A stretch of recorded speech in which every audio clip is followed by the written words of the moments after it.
You've been told your exhaustion is just menopause. You've also been told if you refuse HRT, you're not taking your health seriously. You've been told to eat better, move more, manage your stress. And yet you still are collapsing before noon.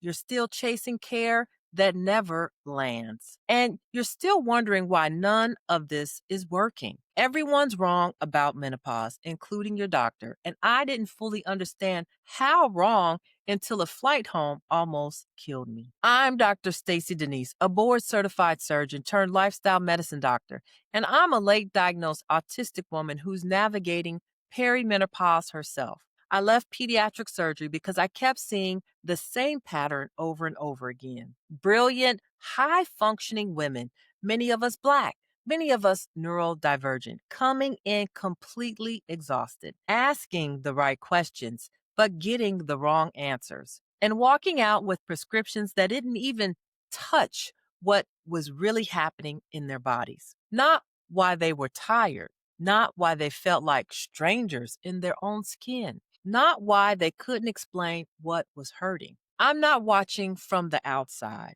I'm living this too. And I need to tell you what happened to me because it changed everything I thought I knew about hormone therapy. I was on birth control, taking it exactly as my doctor prescribed. And on a return flight home, I couldn't breathe, not short of breath. I mean, I could not get air into my lungs. I got off that plane and I almost collapsed when I got home. My daughters begged me to go to the ER, and all I could think about was taking call at the hospital the next day because that's how we've been trained to override pain, to keep showing up even when our bodies are screaming back at us. They rushed me to the ER and they found a saddle pulmonary embolism, a massive clot at the exact spot where the artery splits into both lungs, blocking both sides of my lungs. That kind of clot can kill you. And I spent months on blood thinners, switched over to Coumadin, and now every time I fly, it's wear compression stockings, hydrate like crazy, and get up every hour on the hour to walk the aisles.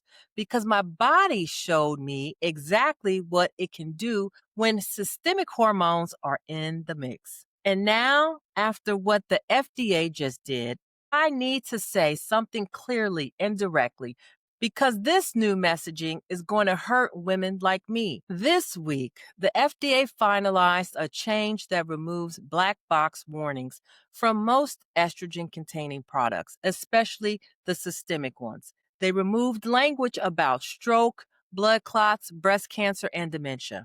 They kept the one warning for endometrial cancer if you're using unopposed estrogen.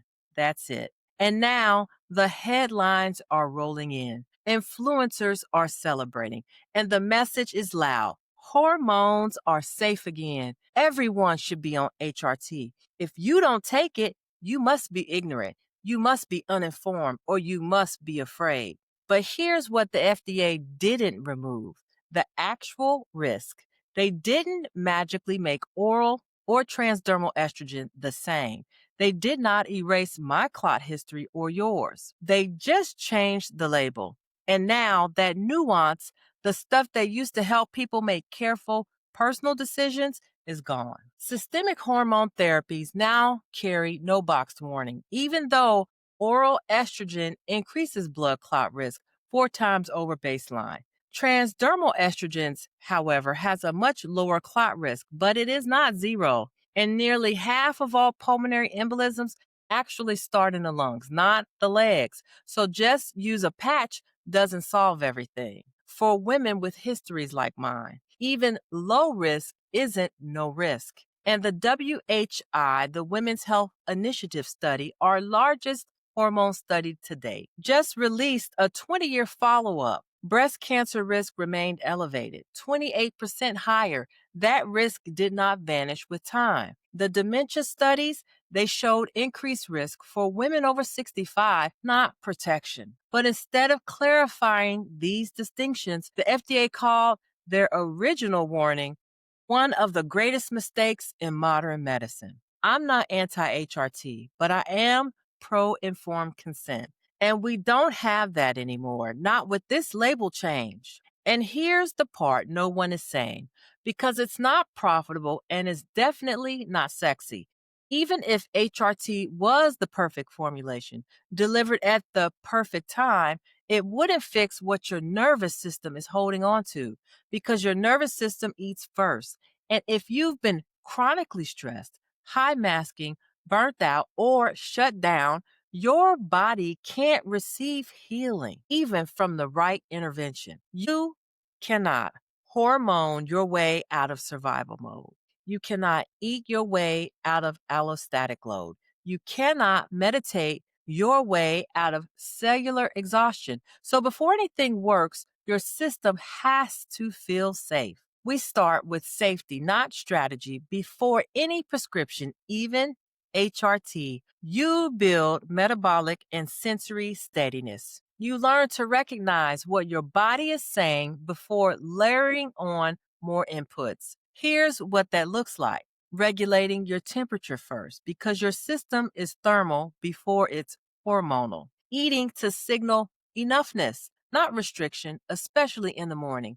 No fasting, no glucose hacks, just steady fuel to tell your body you are safe. Here, nervous system first routines: light exposure, gentle movement, sleep hygiene, and my framework, TLC, temperature, location, color, for emotional translation when your words may fail you. We borrow from the Blue Zone principles, not perfectly, but meaningfully. These women live long and well without hormone therapy because they walk, they eat with their community, and they rest without guilt. That's not alternative. That's ancestral. That's regulation as medicine. And if you're listening and thinking, finally, someone's saying what I've been sensing, you are not alone. If you've been told hormones are completely safe now, you're suffering unnecessarily. It's irresponsible not to take HRT. I see you because I am you. This is exactly what I help women do: not sell you on one treatment, but build a body that can respond to anything. We regulate first, we personalize second. And if hormones make sense for you later, we do it with precision. If not, you still get relief. So this week, with the FDA decision, I knew I had to say this out loud because the silence is costing women their lives and their agency. I created a free guide called The Three Questions That Change Your Menopause Conversation. It's both a tracker and a nervous system script designed to help you speak from your body, not just your labs. And I included a version specifically written for sensory sensitive and autistic women. And if you do want to go deeper with support, community, and coaching, I created the Anti-Menopause Circle where I teach this work every week. It's calm, it's clinically applicable, and it's built for women who've been dismissed and are done with shame. You can join now for $19 a month while we're still in the founding stage. No pressure, no noise, just a real place to land. You are not broken. You are not failing this transition. You are simply unmapped. And now we begin to chart the way back to you. Your nervous system is your compass, and beauty is medicine. I'm Dr. Stacey Denise, and this is what I needed someone to say. Now I'm saying it for every woman who needed to hear it.